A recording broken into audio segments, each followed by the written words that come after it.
नमस्कार, मैं हूं संजय शर्मा। आप देख रहे हैं 4 PM न्यूज नेटवर्क। चुनाव लगभग खत्म होने को आ गया। पूरे देश में इस बात की बहुत चर्चा है कि सरकार किसकी बनेगी, कौन जाएगा और कौन आएगा। इस बात को लेकर तरह तरह के कयास लगाए जाते रहे हैं। अलग अलग जगह विमर्श होते रहे हैं कि इस राज्य में इसकी सत्ता जा रही है, इस राज्य में इसकी आ रही है। लेकिन इस बीच में एक शख्स ऐसे हैं जो एक तरह से आंदोलनों से, पॉलिटिकल पार्टी से जुड़े भी रहे हैं, लेकिन उनके जो संख्या का अनुमान है उसका पूरा देश दीवाना रहा है। एक जमाने में मैं खुद जब टीवी चैनल खोलता था तो केवल उन शख्स के चुनाव को लेके पूर्वानुमान क्या है इसको सुनने के लिए मैं सुनता था। आप समझ गए होंगे मैं योगेंद्र यादव जी की बात कर रहा हूं। पिछले दोनों गजब हुआ। उनने अनुमान लगाया कि भारतीय जनता पार्टी की सीटें कम होंगी, 240 के आसपास रहेंगी। और गोदी मीडिया ने चलाना शुरू कर दिया कि अब तो योगेंद्र यादव भी मान रहे हैं कि भारतीय जनता पार्टी की सरकार आ रही है। मतलब जब योगेंद्र जी कह रहे थे कि सीटें कम हो रही हैं तो गोदी मीडिया योगेंद्र जी के हवाले से कह रहा था सरकार आ रही है। इन सारी बातों पर बातचीत करने के लिए और देश का क्या है मूड इसको समझने के लिए चलते हैं सीधे योगेंद्र जी के पास। योगेंद्र जी, बहुत बहुत स्वागत है। शुरुआत इसी बात से करूंगा। आपने कहा कि सीटें कम हो रही हैं और गोदी मीडिया ने चला दिया कि योगेंद्र जी ने कह दिया सरकार बन रही है, अब तो समझ लो सरकार बन गई। क्या था चीज, मामला क्या का अनर्थ कैसे हुआ ये? वो बात सारे फसाने में जिसका जिक्र न था, वो बात बड़ी नागवार गुजरी है। बहुत मैंने बहुत मैं तो कल क्या हूँ, परसों मैंने रात को वीडियो बनाया और वीडियो का उद्देश्य क्या था? वीडियो का उद्देश्य था ये बताना कि उससे पहले 48 घंटे में ये जो बात फैलाई गई थी कि भाई बीजेपी 303 के ऊपर तो आ रही है। देखिए इतना तो अब मतलब 400-400 छोड़ छाड़ के अब अंतिम हथियार ये था कि नहीं, देखिए 400 तो वैसे कहने को था, 370 तो चल गया था, लेकिन हकीकत ये है कि देखिए 303 से ऊपर तो हम आ रहे हैं। ये जब हथियार आया था तो फिर मैंने उसका जवाब देते हुए कहा था कि ना भाई, ये तो 250 के नीचे आ रहे हैं। और मैंने राज्यवार ब्यौरा दिया था। चूंकि एक तर्क आया था कि बीजेपी को दक्षिण और पूर्व में फायदा होगा, जिससे उसके सारे घाटे पूरे हो जाएंगे, तो मैंने राज्यवार ब्यौरा दे के बताया था कि देखिए दक्षिण के जितने घाटे होंगे, दक्षिण और पूर्व में बीजेपी को फायदा होगा, छोटा सा फायदा होगा, लेकिन वो सारा फायदा दक्षिण में ही निपट लेगा, क्योंकि कर्नाटका अकेला अकेला कर्नाटका में बीजेपी को जितना नुकसान होगा, वो बीजेपी को केरला, तमिलनाडु, तेलंगाना, आंध्र प्रदेश और उड़ीसा में जितनी बढ़त मिलेगी, सबकी भरपाई केवल कर्नाटका में हो जाएगी। और उसके बाद जो महाराष्ट्र से लेके बिहार तक का जो पूरा हिस्सा है, यहाँ जो नुकसान होंगे, इसकी भरपाई की कोई और जगह बीजेपी के पास है नहीं। ये मूल बात थी उसमें। और मैंने एक आंकड़ा दिया था ये कहते हुए कि बीजेपी 250 के नीचे आएगी। और उसको एक रेंज देने के लिए, क्योंकि अब एग्जैक्ट मेरे पास ऐसा थर्मामीटर तो नहीं है कि 102.4 डिग्री, तो मैंने कहा था कि एक 240 से 260 के बीच में आएगी। अब इसको ट्विस्ट कैसे दिया गया? प्रशांत किशोर जी, जिनको मैं काफ़ी सम्मान करता हूँ, सच बात ये है कि मैं उनकी बात को ध्यान से सुनता हूँ। वो राजनीति के बारे में थोड़ा बारीक बात कहते हैं। हमारे देश में राजनीति के बारे में स्थूल बातें, नारेबाजी, गाली-गलौज की परंपरा है। प्रशांत किशोर उससे अलग होके बारीक बात कहते हैं। उससे पहले कुछ हो चुका था उनके साथ टीवी पे, जिसको लेके शायद वो विचलित होंगे, और जो हुआ वो ठीक नहीं हुआ था। वो विचलित थे, तो उन्होंने तुरंत मेरा वीडियो जारी होते ही प्रशांत किशोर जी ने एक ट्वीट कर दिया, ये कहते हुए कि देखिए योगेंद्र यादव भी मुझसे सहमत हैं। कहाँ सहमति ढूंढी उन्होंने? उन्होंने कहा कि देखिए 240 से 260 तो बीजेपी को दे रहे हैं, अब आप इसमें एनडीए के सहयोगी जोड़ लीजिए और देखिए 272 का आंकड़ा तो पार हो रहा है। इसका मतलब है कि योगेंद्र यादव भी मानते हैं कि मोदी जी की सरकार आने वाली है। और ये बोलते ही पूरा गोदी मीडिया ने चला दिया, प्रशांत किशोर और योगेंद्र यादव सहमत। खबर सहमत। ये कि बीजेपी, योगेंद्र यादव की भविष्यवाणी, बीजेपी की जीत, ये चलाया। मैंने उन्हें कहा यार तुम मीडिया चलाते हो कि चुटकुले की दुकान चलाते हो? मतलब ये तो अब योगेंद्र इसमें जी, एक मिनट को रोकूंगा आपको। कम से कम 50 लोगों ने मुझे फोन करके पूछा क्या योगेंद्र यादव जी और भाजपा कुछ करीब आ गए हैं। इतना रिमोट फैल गया था पूरे देश में आपके बयान को लेकर। इस देश में दिक्कत यही है कि आप वो दिक्कत ये है कि हमारे दरअसल हमें ना राजनीति के बारे में, क्योंकि तर्क, असहमति को व्यक्त करने के तर्क नहीं है, तो जहां हाँ, तर्क नहीं होते वहां गाली या नियत पर शक का सहारा लिया जाता है। अगर वो सारे साथी कहते, और सच बात ये है कि इंडिया गठबंधन के शुभचिंतकों को भी लगा, और वक्त ऐसा है कि कौन कब पलट जाए किसी को यकीन नहीं होता, और ये के जो पैसे का जो पूरा साम्राज्य है इसके सामने कौन न गल जाए, तो लोगों को डर वर रहता है। और दिक्कत ये है कि ये भाषा उनके पास भी नहीं है ये कहने की कि हम योगेंद्र के मूल्यांकन से फला फला चीजों से असहमत है। क्यों नहीं असहमत हो सकता? मेरी जेब में कौन सा एग्जिट पोल पड़ा है? कोई व्यक्ति असहमत हो सकता है। असहमत होने के बजाय कहते हैं आस्तीन का सांप, खेल हो गया, ये सब चीजें चली, और मीडिया ने ये सब चीजें चलानी शुरू की। अब इस सारी चीज में दिक्कत क्या थी? दिक्कत 3-4 थी।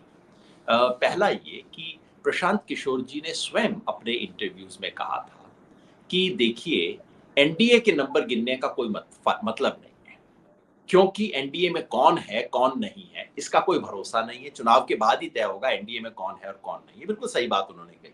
अब टीडीपी है, टीडीपी इनके साथ है या नहीं है, ये फैसला 5 जून को ही होगा। चुनाव तो साथ लड़ लिया, लेकिन अब आंध्र प्रदेश में सरकार क्या बनेगी और क्या समीकरण बनेगा उस पर निर्भर करेगा कि टीडीपी एनडीए में रहती है कि नहीं। तो प्रशांत किशोर स्वयं कह रहे थे, बार बार कह रहे थे कि देखिए, केवल बीजेपी के नंबर डिस्कस कीजिए, बाकी कोई नंबर डिस्कस करने का फायदा नहीं। लेकिन उस दिन परसों शाम को उन्होंने कहा कि अब चलिए, अब हम योगेंद्र यादव ने एनडीए के जो नंबर दिए हैं उस पर चर्चा करते हैं। तो एक तो वो दिक्कत थी। दूसरा, जो मैंने वहां, और जो प्रशांत किशोर जी कह रहे थे, मैं उनकी नीयत पे कतई शक नहीं करता, मैं उनके असेसमेंट से असहमत हूं। वो कह रहे थे कि बीजेपी को पश्चिमी और को पूर्वी और दक्षिणी भारत में कम से कम 15-20 सीट का फायदा होगा, और उन्होंने कहा कि पश्चिमी और उत्तरी भारत में बीजेपी को 50 सीट का नुकसान नहीं होगा, कम होगा। तो मुझे समझ नहीं आया। मान लीजिए उनकी दोनों बातें सही हैं, मान लीजिए बीजेपी को पूर्वी और दक्षिणी भारत में 20 सीट का फायदा होता है, मुझे नहीं दिखता, लेकिन एक क्षण के लिए मान लेते हैं कि 20 का फायदा होता है, और मान लीजिए पश्चिमी और उत्तरी भारत में 50 सीट का नुकसान नहीं होता, कहिए 40 का हो जाता है, तो फिर 20 में से 40 घटाया तो ये -20 बना ना, +20 कैसे बन गया? तो मुझे बिल्कुल समझ ही नहीं आया है तो मामला। क्योंकि प्रशांत जी का दावा था कि 303 के ऊपर जाएंगे, ऊपर जाने के लिए तो प्लस चाहिए ना, माइनस से तो आप ऊपर नहीं जाएंगे। तो ये मुझे समझ नहीं आया। और जो राज्यवार बात है, जो प्रशांत जी की बात में और मेरी बात मूल्यांकन में असहमति है, वो यही है कि उन्हें लगता है कि दक्षिणी और पूर्वी भारत से बीजेपी को, बंगाल तक बीजेपी को बढ़त हासिल होगी 2019 की तुलना में। मेरी समझ है कि बढ़त उन्हें उड़ीसा तक मिलेगी, और बढ़त कुल मिला के 12-13 सीट की मिलेगी। और जैसा मैंने अभी कहा, केवल कर्नाटका में ये सारी बढ़त बराबर हो जाएगी। 12-13 सीट की बढ़त मिली। अगर आप गिनना चाहते हैं तो मैं बता देता हूं, केरला, तमिलनाडु और पौंडीचेरी में मिला के बीजेपी को 2 सीट मिल जाए, बीजेपी खुश होगी। आंध्र प्रदेश में 3 सीट बीजेपी को मिल सकती हैं, कारण बीजेपी का अपना समर्थन वहां बहुत कम है, लेकिन अलायंस में है और अलायंस शायद अच्छा कर रहा है। तेलंगाना में बीजेपी को 4 ऑलरेडी थी। मैं मानने को तैयार हूं कि उनको 3 या 4 और आ सकते हैं, क्योंकि इस बार केवल कांग्रेस बीजेपी का मुकाबला हो गया है। और उड़ीसा में खबर ये है कि बीजेपी गेन कर रही है, तो मैं उनको, पिछली बार 20 में से 8 आई थी, बहुत आश्चर्यजनक, मैं उसके ऊपर 4 और देने को तैयार हूं। तो कितना हुआ? 13 सीट हो गए ना कुल मिला के। अब इस 13 सीट का भरपाई केवल कर्नाटका कर देगा। कर्नाटका में बीजेपी के पास पिछली बार 25+1 26 सीटें थी। उन 26 में से बीजेपी अगर 13 हासिल कर ले तो कमाल हो जाएगा इस बार। सही बात तो है। हो गया। तो मुझे इसका जवाब नहीं मिलता। और फिर जो बाकी का देश है उसमें मुझे कोई व्यक्ति बता दे, महाराष्ट्र के बारे में थोड़ी सी जानकारी रखने वाला व्यक्ति, एक आप अपने चैनल पे ले आइए, आपके चैनल पे तो नहीं आएंगे, किसी चैनल पे आ जाए, जो कहे, आंख खोल के टीवी के सामने मुंह देख के बोल दे कि एनडीए को 30 से अधिक सीट आ जाएगा। कोई नहीं बोलेगा। और अगर 30 भी आ जाता है तो 12 सीट का नुकसान हो गया ना। राजस्थान में किसी व्यक्ति को ले आइए जो कहे कि बीजेपी 25 में से 25 ला रही है, कोई व्यक्ति होशो हवास में नहीं कहेगा इस बात को। ज्यादा बीजेपी का समर्थक होगा तो कह देगा खाली 5 सीट का नुकसान होगा, कांग्रेस का समर्थक कहेगा 12 सीट का नुकसान होगा। मैं इसको 8 मान के चलता हूं, ज्यादा नहीं। गुजरात में बीजेपी का वोट कम होगा, लेकिन मेरा अनुमान है कि उसको ज्यादा सीटों का नुकसान नहीं होगा। मैं तो केवल 2 सीट पकड़ के चल रहा हूँ, क्योंकि गुजरात में मार्जिन बहुत ज्यादा है बीजेपी के पास, और अगर वोट गिरते भी हैं तो सीटें बहुत नहीं गिरेंगी। इसी तरह से मध्य प्रदेश, छत्तीसगढ़ और झारखंड, तीनों में मैं मान रहा हूं, दोनों में, मध्य प्रदेश और छत्तीसगढ़ में तो खासतौर पे बीजेपी को ज्यादा नुकसान नहीं हो रहा। वोट गिर रहे हैं, सीट ज्यादा नहीं गिर रही है। मध्य प्रदेश में समझ लीजिए 4, और छत्तीसगढ़ में तो शायद जो 2 सीट आई थी कांग्रेस, उससे ज्यादा बढ़ा नहीं पाएगी। झारखंड में थोड़ा और नुकसान होने की गुंजाइश है, 3-4 सीट का एडिशनल नुकसान हो सकता है। कुल मिला के यहाँ भी 10 सीट का नुकसान हो गया। हरियाणा और दिल्ली, यहाँ दोनों मिला के बीजेपी को 10 सीट तक का नुकसान हो सकता है, क्योंकि यहाँ बड़ा नुकसान हो सकता है। और उसके ऊपर पंजाब, हिमाचल प्रदेश, जम्मू कश्मीर, लद्दाख, चंडीगढ़, यहाँ मिला के 5 सीट का नुकसान बीजेपी को। बच गया बिहार और आपका उत्तर प्रदेश। बिहार में मैं मान रहा हूँ बीजेपी को 15, एनडीए को 15 सीट का नुकसान। अभी तक जो मैंने बताए सब एनडीए के नुकसान, 15 सीट का नुकसान एनडीए को। और इधर उत्तर प्रदेश में जितना भी मैं उलट फेर के देख लेता हूँ, मुझे बीजेपी को कम से कम 10 सीट का नुकसान नजर आता है। नुकसान का मतलब पिछली बार जो 62 सीट बीजेपी की थी, उससे 10 सीट का नुकसान, यानी कि 52 से ऊपर मुझे तो दिखाई नहीं देती। आपकी खबर मुझसे बेहतर होगी, आपके स्रोत मुझसे बेहतर है। मैं तो केवल घूमा हूँ, एक बाहरी के तौर पे मैं कोई 1000 किलोमीटर घूमा हूँगा उत्तर प्रदेश में, लेकिन उससे वहां नहीं आ जाता जहां आप जैसे लोग जो वहां खड़े होके, जमीन पे खड़े होके रिपोर्ट कर रहे हैं। तो मैं तो बिल्कुल इतनी सामान्य सी बात कह रहा हूँ, कोई बहुत अर्थ शेटरिंग बात नहीं कह रहा हूँ, कोई बहुत अनहोनी बात नहीं कह रहा हूँ, ऐसा अजूबा पेश नहीं कर रहा हूँ जो देश में ना कभी हुआ हो, ना हो देख सकते हो। दिक्कत ये है कि हमने मानसिकता ऐसे अजूबे की बना दी है कि ये कहना कि अजूबा नहीं होगा, ये अपने आप में अजूबा लगता है। बस यही बात है, और कुछ नहीं। बिल्कुल ठीक बात है। मैं राज्यवार कुछ चर्चा करना चाहूंगा। उत्तर प्रदेश की बात करते हैं। सबसे पहले सीतापुर में मायावती आई, तब तक मैं मानता हूं कि, सॉरी क्षमा कीजिएगा, मायावती जी के भतीजे आए आकाशी, उन्हें बहुत उत्तेजक भाषण दिया, जिसके बाद उनको निकाल दिया गया, मतलब हटा दिया गया पद से। और तब तक वो भारतीय जनता पार्टी के झोली में थे सीट। वो मैं मानता हूं कि सीतापुर बीजेपी बहुत अच्छा कर रही थी। जो भी वजह रही अंदरूनी, मायावती पे किसका दबाव पड़ा, क्या पड़ा, लेकिन आकाश को जिस दिन हटाया गया, मेरे सूत्र बता रहे हैं उस दिन आधे से ज्यादा दलित वोट इंडिया गठबंधन में चला गया, और सीतापुर सीट आज की तारीख में इंडिया गठबंधन के पक्ष में जाती हुई नजर आ रही है। और उसके बाद के जितने चरण थे, मैंने बहुत बात करी, जिलों में दलितों का बहुत बड़ा रुझान इंडिया गठबंधन की तरफ हुआ है। अखिलेश यादव ने अब तक के शायद पिछले 6-7 साल के चुनाव में सबसे अच्छे टिकट बांटे। उनको पता था कि धर्म का संतुलन जाति से हो सकता है। जैसे यादव कम्युनिटी के बाद में सबसे आक्रामक कम्युनिटी कुर्मी मानी जाती है। अखिलेश यादव ने 10-11 टिकट दे दिए कुर्मी समुदाय को। भारतीय जनता पार्टी ने गलती कर दी, संतोष गंगवार जैसा कुर्मी समाज का सबसे बड़ा नेता, उसको लगभग अपमानित कर दिया। अभी 3 दिन पहले उनकी पत्नी तक का देहांत हो गया, तो बड़ा कुर्मी समाज में रोष है कि इस गम में उनकी डेथ हो गई। तो मेरे ये मानना है कि योगेश जी, आप तो बहुत बेहतर समझते हैं मुझसे, जो ये तो बिल्कुल सही बात है, उत्तर प्रदेश में धर्म का कार्ड नहीं चला, राम मंदिर का मुद्दा कहीं नहीं है। मुद्दा हावी है बीजेपी के पक्ष में तो राशन है, लेकिन जाति उस पर अगर भारी होती है तो जो पिछड़ी जाति है उसमें कुर्मी, आधा मौर्य, और अगर 30% भी दलित भी जोड़ लेते हैं तो आप तो समझ सकते हैं फिर आपको किसकी नजर आता है, फिर उत्तर प्रदेश में क्या हो जाएगा। अगर 30% दलित भी उधर चला गया होगा तो क्या होगा।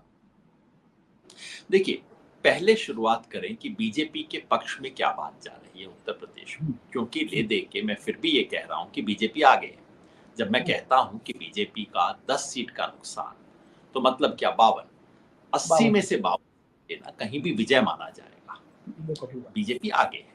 और ध्यान हो आपको, सन 1989 के चुनाव में, 91 के चुनाव में, उसके बाद जितने भी चुनाव हुए 2014 तक, बीजेपी जब लोकसभा चुनाव में जीतती थी, तब उसको उत्तर प्रदेश में 51-53 कुछ ऐसी सीट आया करती थी। तो मैं केवल इतना कह रहा हूं कि बीजेपी अपनी पुराने स्टाइल की जीत की तरफ है, हार की तरफ नहीं बता रहा अभी। क्योंकि बीजेपी के पक्ष में 2-3 चीजें जा रही हैं। पहला, जो आपने कहा, राशन।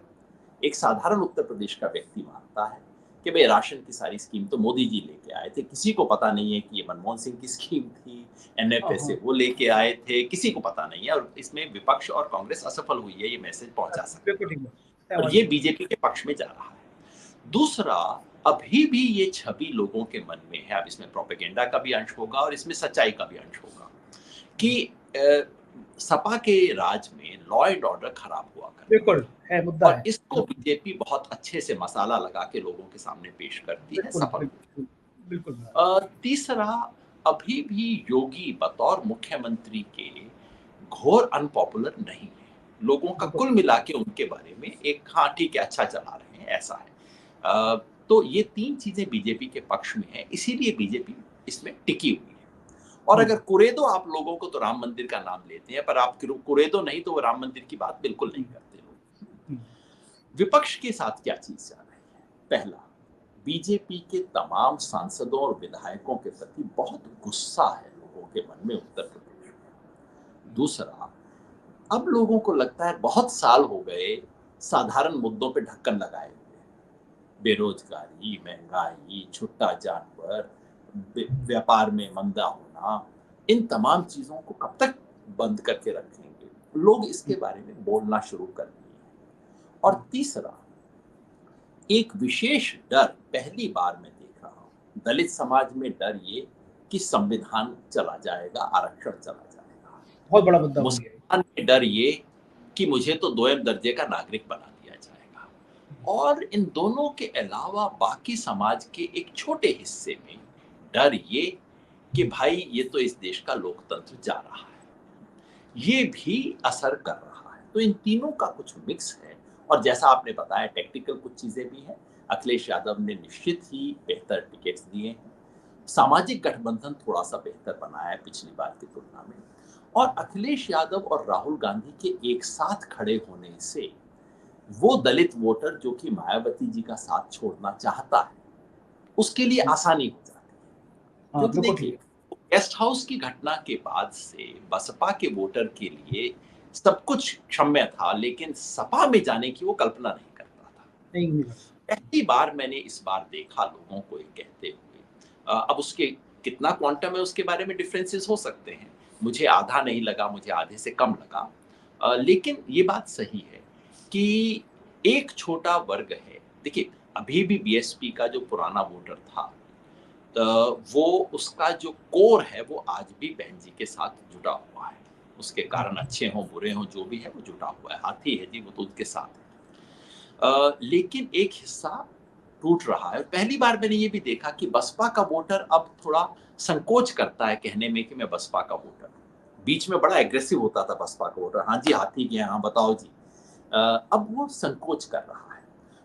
उसका एक छोटा सा हिस्सा जरूर बीजेपी में भी जा रहा होगा, लेकिन उससे बड़ा हिस्सा पहली बार सपा कांग्रेस में जा रहा है। और ये जो है ये निर्णायक हो सकती है। ये बात आरक्षण के सवाल पे ये जो मुख्यमंत्री जी की वेबसाइट पे जो लेख लगा हुआ है, जो कहता है आरक्षण की आग में सुलगता भारत। अरे ये भारत अन्याय की आग में नहीं सुलग रहा, जाति व्यवस्था की आग में नहीं सुलग रहा, आरक्षण वो आग है जिससे देश सुलग रहा है। ऐसी बातें जब मुख्यमंत्री करते हैं, इसका मैसेज कहीं ना कहीं अंदर जाता है। ये बातें छुपी नहीं रह सकती, ये बातें पहुंच जाती हैं। तो इन सब का असर होके इसलिए मैं कह रहा हूं कि अब तो मैंने पॉजिटिव चीजें भी गिनाई, नेगेटिव चीजें भी गिनाई। कुल मिला के जो तराजू है इस वक्त नेगेटिव की तरफ झुका है।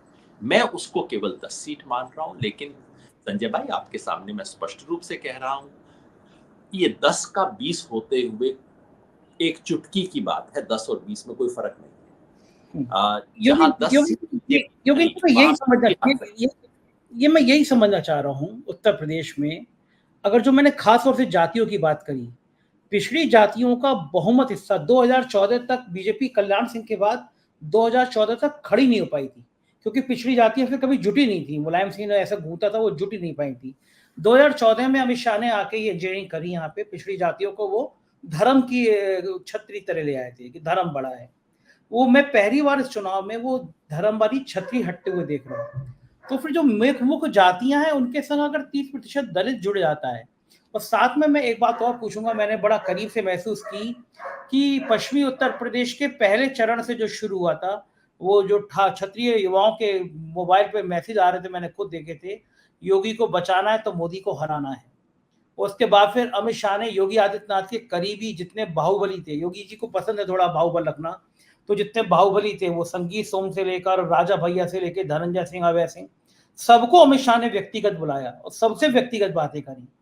और उसके बाद में ये बात अलग है कि उसमें से कुछ लोग, जैसे राजा भैया का मैं खास तौर से नाम लूंगा, उत्तर प्रदेश की राजनीति में राजा भैया योगी आदित्यनाथ के बड़े करीबी माने जाते हैं, लेकिन वो खुल के इस समय समाजवादी पार्टी का प्रचार कर रहे हैं। समाजवादी पार्टी की 2 सीटें मैं कहूंगा एक तरह से जितना कर सकते हैं वो तक कर रहे हैं सपा के लिए।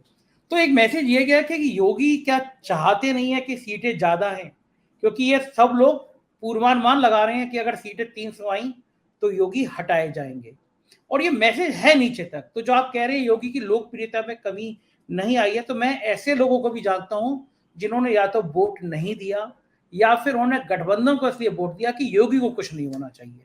क्या ये फैक्टर भी आपको लगता है कि बहुत काम कर जाएगा उत्तर प्रदेश में? ये तो मैंने जमीन पे देखा, काफी लोग जो कह रहे थे कि मुख्यमंत्री के रूप में योगी अच्छे हैं, मैं बीजेपी को वोट नहीं दूंगा। मैंने पूछा क्यों? कहते नहीं नहीं, ये योगी जी का चुनाव नहीं है। इतना। और ऐसे लोग भी कहने वाले मिले जिन्होंने कहा कि जैसे रमन सिंह को हटाया, शिवराज सिंह को हटाया, वसुंधरा राजे सिंधिया को हटाया, अगला नंबर योगी जी का है। ये कहने वाले लोग हैं। लेकिन क्या वास्तव में ये खेल अंदर चल रहा है? वो अंदर की बात है, आप बेहतर जानते होंगे। मैं सत्ता के गलियारों के खेल से आमतौर पे जरूर रहता हूँ, सड़क पे ज्यादा कंफर्टेबल महसूस करता हूँ, तो वो अंदर का मैं नहीं जानता। लेकिन ये एक बात है। दूसरा, आपने कहा जो पिछड़ी जातियों में जो वोट का स्खलन है, वो बात भी सही है, मैंने उसका जिक्र नहीं किया था, मैंने बाकी वर्गों का किया। पिछड़ी जातियों में जो अति पिछड़ी जातियां हैं, वहां भी एक छोटे सा स्खलन, बीजेपी के वोट में गिरावट शुरू हुई है। अब सवाल किसी का ये होगा कि भाई साहब, अगर सब तरफ गिरावट है तो फिर खाली 10 सीट क्यों जाएंगी, 20 क्यों नहीं जाएंगी, 25 क्यों नहीं जाएंगी, 30 क्यों नहीं जाएंगी? ये मोटे अनुमान की बात है। मैं जो विश्वास के साथ कह सकता हूं वो ये कि परिवर्तन की दिशा दक्षिण में है, मतलब बीजेपी नीचे जा रही है, इसमें तो कोई संदेह नहीं हो सकता। कितनी नीचे है? पिछली बार बीजेपी को 13% का एडवांटेज था। सपा बसपा गठबंधन के 38% वोट थे, बीजेपी के 51% थे, 13% का फासला था पहले और दूसरी पार्टी। मेरे विचार से वो फासला घट के 6% के करीब हो गया, आधा हो गया है लगभग। उस अनुमान के आधार पे मैं ये निष्कर्ष पहुंच रहा हूं कि अगर वो 6% हो गया, इनकी बीजेपी आगे है आज भी, लेकिन कोई 5-6% से आगे है, उसके आधार पे मैं अनुमान लगा रहा हूं कि बीजेपी कहीं 50-52 सीट के करीब है। लेकिन एक बात याद दिला दूं, अगर 6 से ये 4 हो गया तो बीजेपी 48 पे है, और 6 से 2 हो गया तो बीजेपी 40 पे है। मतलब कि अगर बीजेपी सपा कांग्रेस गठबंधन से 2% आगे भी रहती है, तब भी दोनों को 40-40 सीट आएंगी। ये बीजेपी की एक इलेक्टोरल ज्योग्राफी का एक तथ्य है। तो और यहाँ 6% आगे से 2% आगे जाने में 4% का फासला नहीं है, केवल 2% का फासला है, क्योंकि 2% वोट इधर से उधर गए तो आपका फासला 6 के बजाय 2 पे आ जाएगा। और हमारे पास आज की तारीख में इतने बारीक औजार नहीं है कि मैं से आपके सामने कह सकूं कि ये 6 है 2 नहीं है। मैं इतना जरूर विश्वास से कह सकता हूं कि वोट में गिरावट है। गिरावट कितनी है? तो इसलिए मैं बिल्कुल संभव है ये जो 52 दिख रहा है ये 40 पर भी पहुंच सकता है। और मोटा इक्वेशन में आपको बता दूं उत्तर प्रदेश का, कि अगर उत्तर प्रदेश में बीजेपी को 50 है तो देश में 250 है, अगर उत्तर प्रदेश में 40 है तो देश में 240 है, अगर उत्तर प्रदेश में 30 है तो देश में 230 है। ये आप मोटा हिसाब लगा लीजिए। इस तरह से उत्तर प्रदेश निर्णायक है। जैसे मैं एक सीट का मैं उदाहरण दूं छोटा सा, जो आप बेहतर समझा पाएंगे। अयोध्या में अखिलेश यादव ने दलित जाति के अवधेश जी को टिकट दे दिया, अवधेश प्रसाद को। आज की तारीख में मैंने अयोध्या में जितने लोगों से बात करी, वो उसमें से 99% ने कहा कि चुनाव बड़ा फंस गया है अयोध्या में। और आसपास में जो पासी समाज, आसपास के जिलों का पासी समाज, जो पासी जाति भाजपा के समर्थक मानी जाती थी, अवधेश जी के टिकट के बाद, अयोध्या का चुनाव तेज होने के बाद, कई जिलों से पासी समाज के गठबंधन में जाने की खबरें हैं। तो फिर जो आप कह रहे हैं, जो प्रतिशत घट रहा बढ़ सकता है, तो फिर वो वाकई में संकेत बड़े ला सकता है ना योगी जी? जी, यही देखिए, यही इस देश की खूबसूरती और इस देश का वो जो बारीकी है, जो दिल्ली या मुंबई में बैठ के पता नहीं लगती। ये फैज़ाबाद नामक जो सीट है, जिसमें अयोध्या एक छोटा-सा हिस्सा है, वहाँ देखिए, वहाँ केवल मंदिर और महंत नहीं, हालाँकि मंदिर और महंत भी अलग-अलग विचार के वहाँ आपको मिल जाएँगे। वहाँ केवल श्रद्धालु और दर्शक नहीं है, वो तो बाहर के हैं। वहाँ पासी समाज भी है, वहाँ दलित समाज है, वहाँ मुसलमान है, वहाँ अन्य पिछड़े हैं, तमाम लोगों का वर्चस्व है।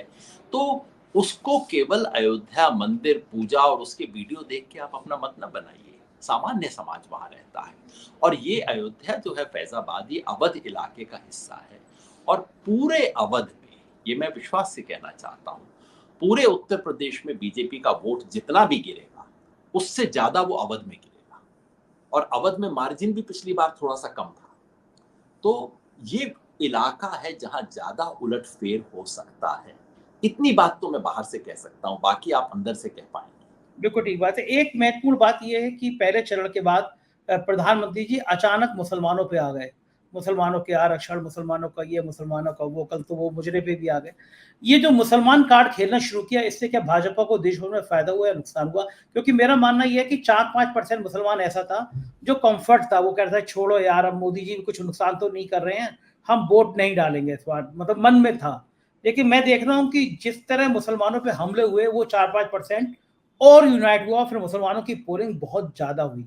तो आपको लगता है कि इस हमले से क्या हिंदू वाला वोट ज़्यादा मिला, फ़ायदा हुआ या नुकसान हुआ इस तरह की बातों से? अ, मैं जब घूम रहा था, तब मोदी जी ने सब करना शुरू कर दिया था और वो दिन थे जबकि हर रोज़ वो ऐसा है, कुछ ना कभी मंगलसूत्र होता था, कभी मामला भैंस पे पहुँचा, फिर मामला टोंटी पे पहुँच गया था। अब मैं सोच रहा था कि अब खाली गटर की चर्चा होनी बाकी है, कि कीचड़ में किसको कितना हिस्सा, कांग्रेस आएगी तो सारा गटर मुसलमानों को दे देगी इत्यादि। अब इसकी कसर बाकी थी और तो कुछ बाकी था नहीं। ये सब चल रहा था, लेकिन सच बात ये है संजय जी कि इसकी ज़मीन पे कोई विशेष रेज़ोनेंस थी नहीं। मुसलमान को पहले ही पता था कि वो इस तरह की हरकत करेंगे, वो कोई हैरान नहीं था। हाँ, अगर कुछ बचे-खुचे 2-4 ने वोट देना था, क्योंकि सर्वे हमें बताते हैं कि मुसलमानों का कोई 5-6% वोट बीजेपी को मिलता है, कभी 7-8% भी हो जाता है। तो उसमें से हो सकता है 1 आधे प्रतिशत की और गिरावट हो गई हो।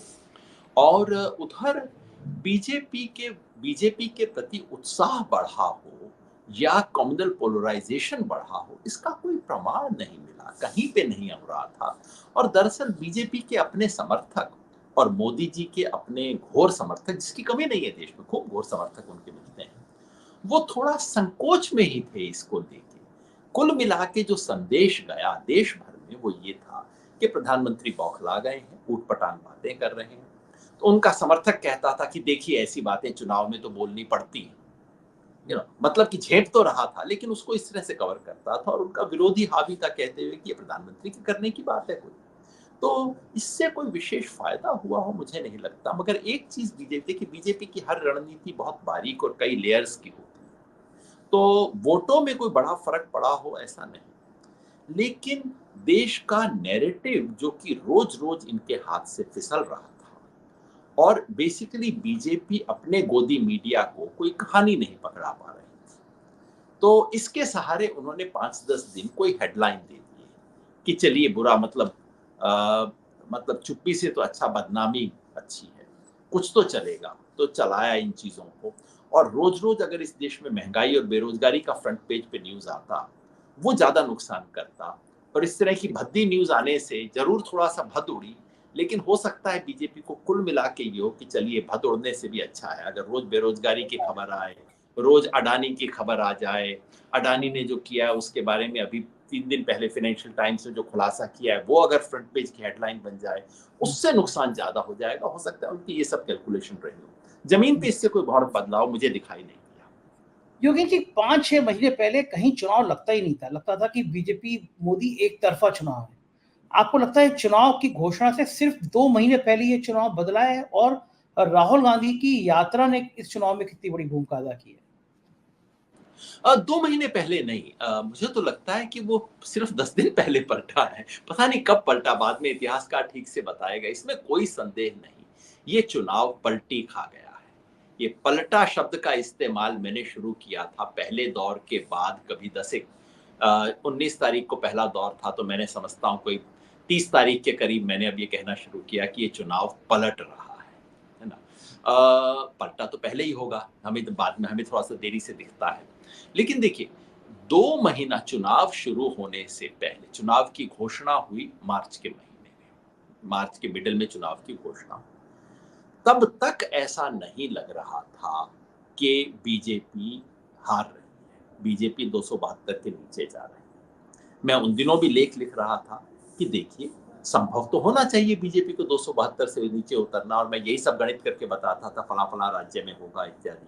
मुझे उस वक्त तक गुमान नहीं था कि महाराष्ट्र में इतनी सीट जा सकती है बीजेपी की, और मेरे को कहीं उस वक्त लग रहा था कि बंगाल में बीजेपी की बड़ी हार हो सकती है, जो बाद में मैंने रिवाइज किया। लेकिन मोटा गणित करके मैं बता रहा था कि 272 के नीचे तो बीजेपी उतर सकती है, इसमें क्या दिक्कत की बात है। लेकिन साथ साथ में ये भी स्पष्ट था कि ये हो नहीं रहा है, जो संभव है वो हो नहीं रहा है। इंडिया कोलिशन एक गतिरोध में आ गया था। राहुल गांधी की दूसरी यात्रा के बतौर अच्छी हुई, उसमें घोषणाएं अच्छी हुई, लेकिन उसका वो असर जो कि पहली यात्रा का हुआ वैसा दिख नहीं रहा था, और यात्रा से ज्यादा इंडिया गठबंधन की आपसी खींचतान की खबरें सुर्खियों में थी। तो आपको ईमानदारी से बताऊं, मार्च के मध्य तक भी मुझे नहीं दिख रहा था कि ये चुनाव पलट रहा है। ये तो समझिए अप्रैल में जब शुरू होने वाला था, अप्रैल में जाके कहीं पलटना शुरू हुआ, और इसको पलटने का श्रेय बाद में अगर ऐसा होता है और जो आप और मैं कह रहे हैं वो बात सही निकलती है, तो फिर इसका श्रेय लेने वाले तो बहुत लोग आ जाएंगे। उगते सूरज को हर कोई सलाम करता है, लेकिन सच बात यह है कि इसका श्रेय पार्टियों से ज्यादा पब्लिक को मिलना चाहिए। दरअसल इस चुनाव में पब्लिक खड़ी हो गई है, और पब्लिक के खड़े होने से पार्टियों की हिम्मत बनी है। बिल्कुल ठीक बात। पार्टियों के खड़े होने से पब्लिक बाहर नहीं आई है ना? सही बात ये है। बड़ा अजीब चीज हुई, और बिल्कुल नहीं। इसलिए कोई कह नहीं सकता कब हुआ ये। कोई कह सकता है कि जो पटना में बहुत बड़ी रैली की थी, जन विश्वास रैली आरजेडी ने, उससे बदलाव आया।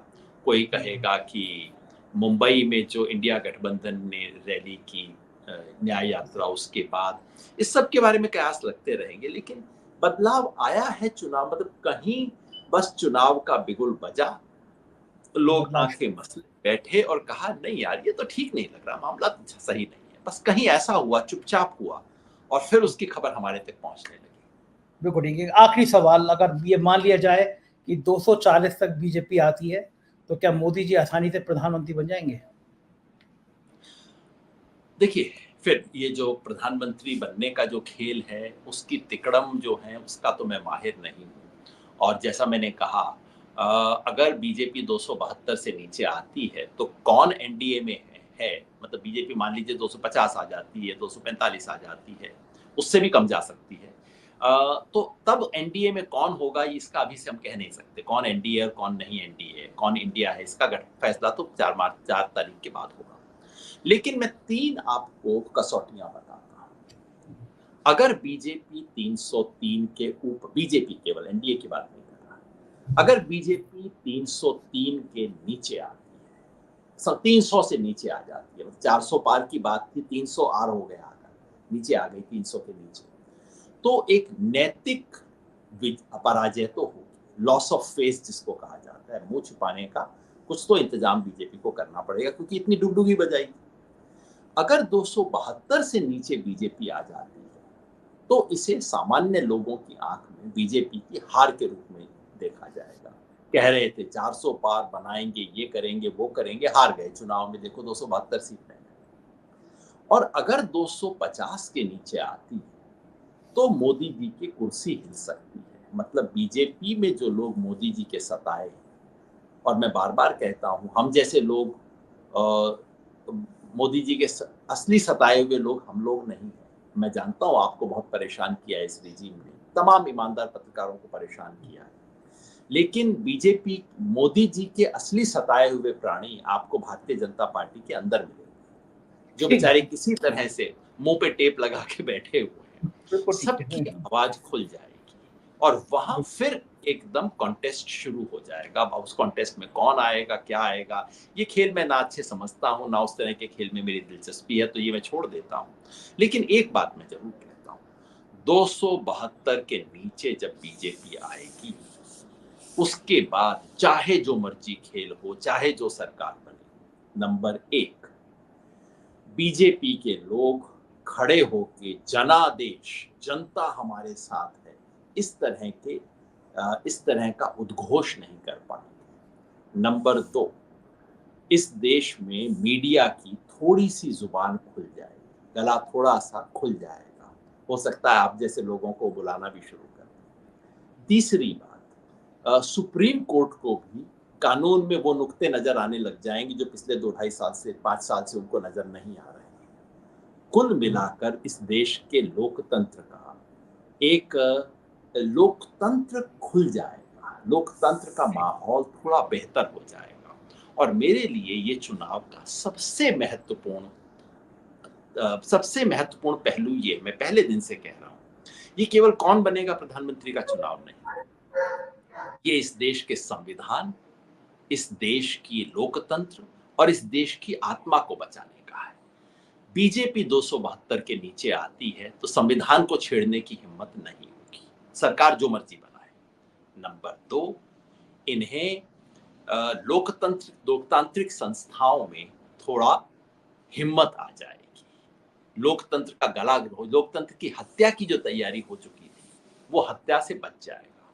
और तीसरा, इस देश की आत्मा बच नहीं जाएगी, लेकिन इस देश की आत्मा को बचाने का संघर्ष करने वाले मेरे आप जैसे लोगों को लड़ने की जमीन मिल जाएगी। लड़ना तो अभी हमें पड़ेगा और ये बहुत लंबी लड़ाई होगी, लेकिन कहिए जैसे बस के अंदर कई बार होता है ना, फुट होल्ड पे पांव रखने की जगह मिल जाती है कि चलो हैंडल हाथ में आ गया, पांव, एक तो पांव रखा गया, अब आगे लड़ लेंगे, घुस लेंगे, इतनी जगह मिल जाएगी। मेरे लिए ये सबसे महत्वपूर्ण बात है। बहुत बहुत शुक्रिया योगेंद्र जी, इतना समय देने के लिए और विस्तार से इतनी अच्छी बातें समझाने के लिए आभार आपका। ये थे योगेंद्र यादव जी, उन्होंने राजनीति की, देश की राजनीति को विस्तार से समझाया और समझाया कि किस तरह लोकतंत्र को बचाए रखने के लिए ये चुनाव बहुत महत्वपूर्ण है। और ये बात सब समझ रहे हैं कि जिस तरह संवैधानिक संस्थाओं पर संकट आया हुआ है, ऐसे चुनाव के नतीजे देश का भविष्य तय कर देंगे। आपको कैसी लगी बातचीत, अपनी राय से जरूर अवगत कराइएगा। चैनल को ज्वाइन और सब्सक्राइब करिएगा। शुक्रिया, थैंक यू।